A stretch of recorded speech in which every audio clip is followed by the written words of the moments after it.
लेते हैं। तो चलिए फटाफट से शुरू करते हैं। चलिए तो सबसे पहले तो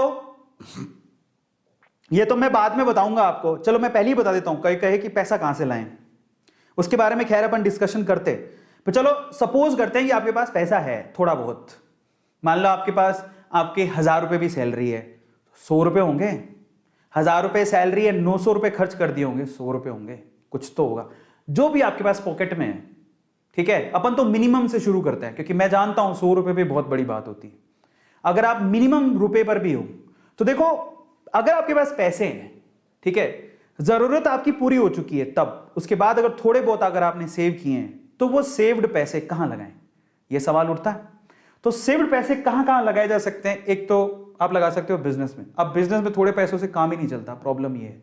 ठीक है, अब मैं एक बता देता हूं, पर वैसे ये बात, अगर आपके पास पैसे हैं तो आप बिजनेस लगाओ, बिजनेस में लगाओगे, ये रिस्की बहुत ज्यादा है, लेकिन इसके रिटर्न का कोई मुकाबला ही नहीं है। अगर वो बिजनेस चल पड़ा तो इसके रिटर्न का कोई मुकाबला नहीं है। इसका मतलब बिजनेस सबसे ज्यादा प्रॉफिटेबल है अगर आपको अपने आप पे यकीन है और अगर आप हाई रिस्क उठाने को तैयार हो तो। लेकिन हर किसी में यह मादा नहीं होता, क्योंकि बिजनेस के लिए रिस्क भी बड़ा होता है, डिफिकल्टी भी ज्यादा होती है। क्यों? एक तो बिजनेस का आइडिया सेलेक्ट करो, फिर उसमें इन्वेस्टमेंट अच्छा खासा होता है। 100 रुपए से तो काम चलेगा नहीं, है ना।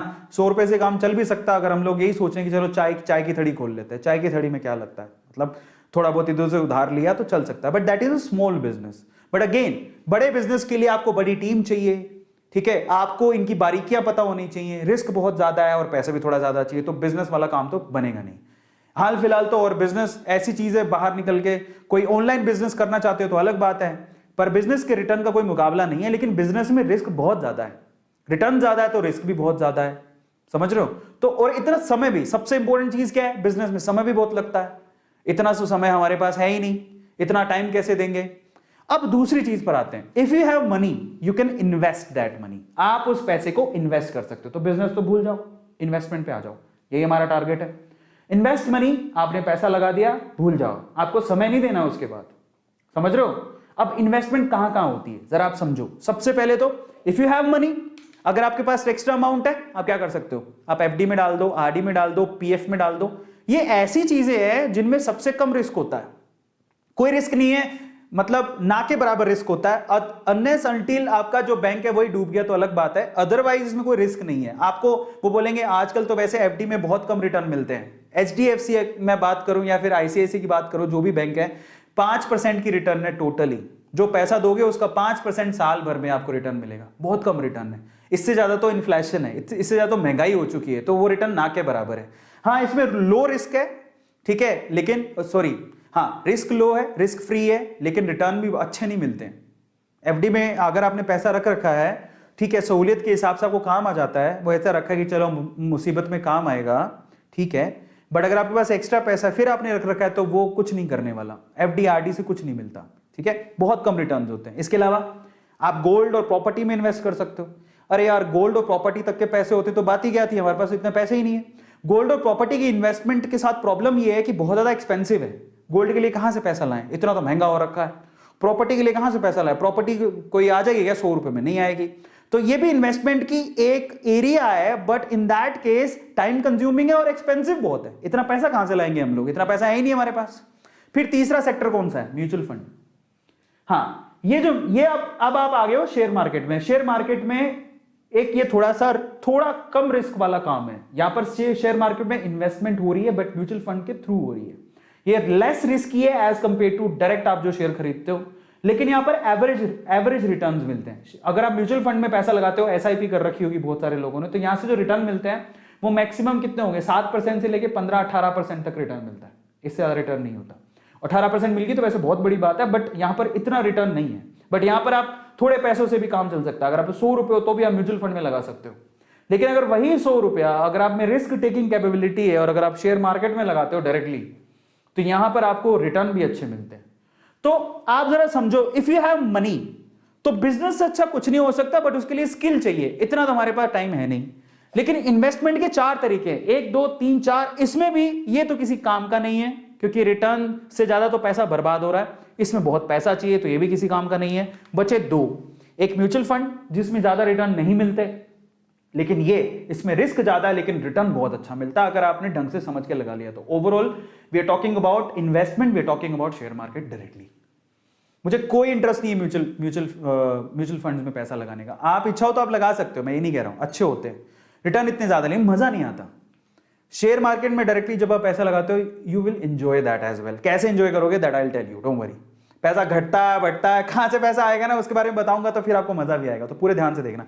तो ओवरऑल बात यही है, एफडी आरडी में कुछ नहीं रखा, गोल्ड प्रॉपर्टी बहुत महंगी है, अपने बस की बात नहीं है। थोड़ा बहुत पैसा उसको कहां डालें, या तो म्यूचुअल फंड में या शेयर मार्केट में। शेयर मार्केट में डालोगे उसके लिए आपको जिगरा चाहिए, और शेयर मार्केट डालोगे अगर उसके लिए जिगरा चाहिए तो चलो जिगरे वाले बंदे से मिलवाता हूं। नाम है वॉरेन बफेट। दुनिया का सबसे अमीर आदमी की लिस्ट में हमेशा हर बार इस बंदे का नाम आपने सुना होगा। यह बंदा 11 साल की उम्र में इस बंदे ने शेयर मार्केट में पैसा लगाना शुरू किया है। ये अगर आप कोई भी शेयर मार्केट में डील करता है उसको वॉरेन बफेट के बारे में जरूर पता होगा, और डेफिनेटली वो ये जो है ना इनको गुरु मानता होगा, क्योंकि ये पूरे दुनिया में शेयर मार्केट में I think I can say कि ये बहुत बड़े मेंटर हैं, बहुत बड़े गुरु हैं। लोग इनसे इन्वेस्टमेंट की बारीकियां सीखते हैं। जरा शेयर मार्केट में ये जो इन्वेस्टमेंट की ये जो महारथी हैं इनकी वर्थ देख लो, 10,940 करोड़ डॉलर्स, बेटा डॉलर्स लगे हुए पीछे, ध्यान रखना, इतनी वर्थ है इनकी सिर्फ शेयर मार्केट में पैसा लगा के। इन्वेस्टमेंट 11 की एज के थे तब शुरू किया था। 1965 में ये बर्कशायर हैथवे जो इनकी खुद की अभी कंपनी है लेकिन 1965 में तो नहीं थी, उन्होंने उसका शेयर $15 में खरीदा था, $15 में।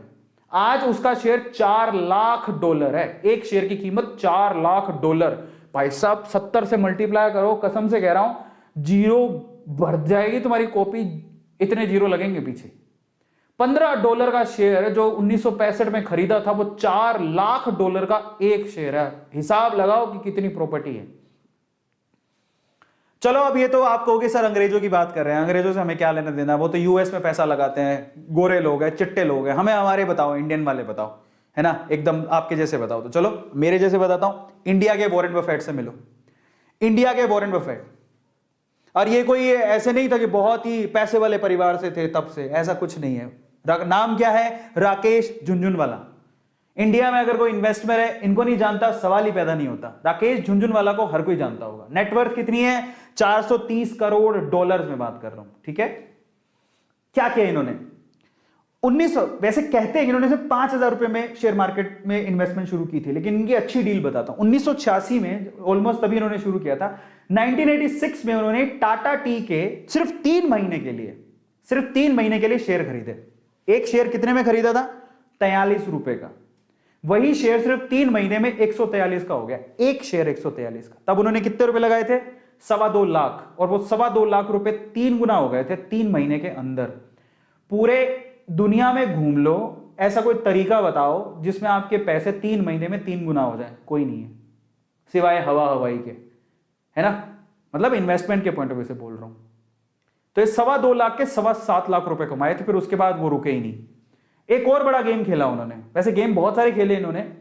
2003 में उन्होंने टाइटन कंपनी के शेयर खरीदे, एक शेयर 3 रुपए का। टाइटन कंपनी का 2002 में एक शेयर 3 रुपए में मिल रहा था। आज भी शेयर मार्केट में ऐसे बहुत सारे शेयर्स हैं जो कि आपको पेनी शेयर्स हैं, 50 पैसे में भी शेयर मिल जाएगा, यानी कि 100 रुपए में आप 200 शेयर खरीद लोगे। लेकिन वो कंपनी में आपको विश्वास होना चाहिए कि वो बढ़ेगी क्या, मतलब 50 पैसे के 75 पैसे भी होगी तो आपका पैसा बढ़ गया। तो आपको रिस्क उठाना और उसके बारे में पता कैसे करना मैं आपको बताऊंगा। बट सस्ते शेयर बहुत होते हैं, आप ऐसा मत सोचो कि 100 रुपए में तो क्या ही आएगा। भाई साहब रुको, 100 रुपए में बहुत सारी ऐसी कंपनी जिनके 1000 शेयर भी आ सकते हैं। आपको 5 पैसे 10 पैसे 15 पैसे के शेयर मिल जाएंगे कंपनियों के, 50 पैसे 25 पैसे के शेयर मिल जाएंगे, हैं लेकिन रिस्की हैं, तो वहां पर पैसा गलत है। मतलब अगर आप रिस्की है, अगर आप अपने आप पे विश्वास रखते हो तो लगाओ, अदरवाइज मत लगाओ। तो चलो इन्होंने क्या किया, अपने आप पे विश्वास रखा, 3 रुपए का एक शेयर टाइटन का, वो शेयर आज 1500 रुपए का हो गया है। 2002-2003 की बात है, आज 2021 चल रही है। टाइटन कंपनी का शेयर जाके देख लो, 1500 रुपए का शेयर है। उन्होंने तब कितने खरीदे थे, 18 करोड़ के शेयर खरीदे थे, 18 करोड़ रुपए के शेयर खरीदे थे, 3 रुपए का एक, मतलब 6 करोड़ शेयर खरीदे थे। आज उसकी कीमत लगभग 3.5 से 4 हजार करोड़ रुपए हो गई है। मतलब 18 करोड़ रुपए इन्वेस्ट किए 21 साल में, वो 18 करोड़ 4.5 हजार करोड़ रुपए हो चुके हैं। और रिसेंटली इन्होंने 22 लाख शेयर उनमें से बेचे हैं। अभी रिसेंटली 22,70,000 शेयर बेचे हैं, और वो भी उन्होंने कितने रुपए में बेचे हैं? 344 करोड़ रुपए में बेचे। हिस्ट्रियां पकड़ो भाई साहब, पैसा देखोगे तभी समझ में आएगा कि लोग क्या कर रहे हैं। विजय केडिया, नेटवर्थ 300 करोड़ रुपए। क्या किया इन्होंने? 1990 में, ये थोड़ा सा वो दौर है जहां पर 1992 आपने देखा होगा, 1992 स्कैम, मतलब उस टाइम के दौर की बात है। 1990 में पंजाब ट्रैक्टर के शेयर खरीदे, 3 साल होल्ड करके रखे। 3 साल में 35,000 रुपए लगाए थे उनको, ये 2,10,000 रुपए मिल गए। 3 साल में 6 गुना हो गई। अब वही 2,10,000 रुपए उन्होंने किस में लगा दिए? एसीसी में। एक शेयर एसीसी का उस टाइम पे 300 रुपए था, वो 300 रुपए वाला शेयर 2 साल के अंदर ही 3,000 रुपए का हो गया, यानी पैसा 10 गुना हो गया। 2 लाख रुपए लगाया था, 2,10,000 रुपए लगाया था, 21 लाख रुपए कमाया उन्होंने, विजय केडिया। और आज नेटवर्थ 300 करोड़। जब इसको पता लग जाता है कि शेयर मार्केट में बहुत पैसा है, फिर वो नहीं रुकता, फिर उसको लगता है कि यहीं रहना है, अपने को यहीं से पैसा कमाना है। एक और पे पकड़ो, ये है पोरिंजू। इनकी खुद की इन्वेस्टमेंट फर्म है, ये काफी लोगों के पैसे इन्वेस्ट करते हैं, लेकिन खुद भी बहुत अच्छे इन्वेस्टर है। 2013 में इन्होंने फोर्स मोटर्स का शेयर खरीदा था, जो 420 रुपए का था, आज वो 3,000 रुपए का। आप अंदाजा लगाओ कि कितना पैसा कमाया होगा। ऐसे उन्होंने यहां पर ये वोक हेड्स, इनका भी शेयर खरीदा 125 रुपए का, वो 2,000 रुपए का हो गया। तो ऐसे करके और एग्जांपल, ये सारे इंडियन है। अब आ जाओ, ये है बहुत बढ़िया, डी मार्ट, इनकी खुद की कंपनी लिस्टेड है। रमेश दमानी, जानते हो इनको? 1100 करोड़ की वर्थ है इनकी। इनका देखो इन्होंने क्या किया। ये कोई जुआ नहीं है, इन्वेस्टमेंट है, समझदारी है। जो कर लेता है उसको पता लगता है। 1993 से 1999 तक उन्होंने इंफोसिस के शेयर होल्ड करके रखे 6 साल। 10 लाख रुपए लगाए थे इंफोसिस कंपनी में। मेरे भी शेयर हैं, इंफोसिस कंपनी मेरी फेवरेट है। मैंने उसका शेयर बहुत ऑलमोस्ट 500-600 रुपए के करीब था तब खरीदा था। आज भी उसकी कीमत 1,300 रुपए। बहुत बढ़िया कंपनी है, फंडामेंटली बहुत स्ट्रॉन्ग है, मेरा फेवरेट शेयर है इंफोसिस। मैं अपने फेवरेट शेयर बताऊंगा आपको, तो मेरा इंफोसिस मेरा फेवरेट शेयर है। टीसीएस हो गया, इंफोसिस हो गया, विप्रो हो गया, these 3 companies are really good. आज वो इंफोसिस का शेयर आप जरा सोचो, 10 लाख रुपए लगाया था, समझ रहे हो? 6 साल के अंदर वो 100 करोड़ रुपए हो गया। अब आप अंदाजा लगाओ, 100x 100x की ग्रोथ हो रही है, समझ रहे हो? अब आ जाओ, और रामदाव अग्रवाल, 1200 करोड़ की इनकी नेटवर्थ है। क्या किया इन्होंने? हीरो मोटोकॉर्प, बहुत बढ़िया, ये मेरी फेवरेट कंपनी है, सबकी फेवरेट कंपनी है ये। इंफोसिस मेरी बात नहीं है, सबकी, मेरे पास भी इसके शेयर है। हीरो मोटोकॉर्प 30 रुपए का एक शेयर था, आज 2600 रुपए का शेयर है। अब अंदाजा लगाओ, 10 लाख रुपए लगाए थे, 8.6 करोड़ रुपए उनको मिले। अब अंदाजा लगाओ जरा कितना पैसा हो रहा है। कैलकुलेशन में मत जाना, पैसों पे जाना कि पैसे किस तरह से मल्टीप्लाई हो रहे हैं।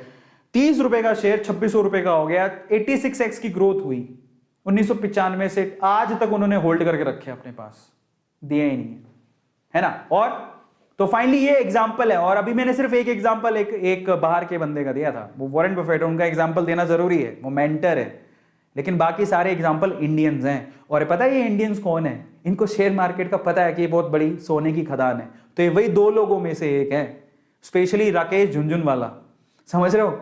ये उन लोगों में से एक है जो कि खदान के पास खड़े, जिनको पता है कि खदान हिलेगी, सोना निकलेगा, खड़े रहो। ये वही लोग हैं, और हम लोग डर के भाग जाते हैं। और ये कोई जन्मजात अमीर नहीं थे, समझ लेना इस चीज को। तो मैंने आपको एग्जांपल दिए। तो फाइनली ये रिस्की नहीं है भाई साहब, रिस्की नहीं है।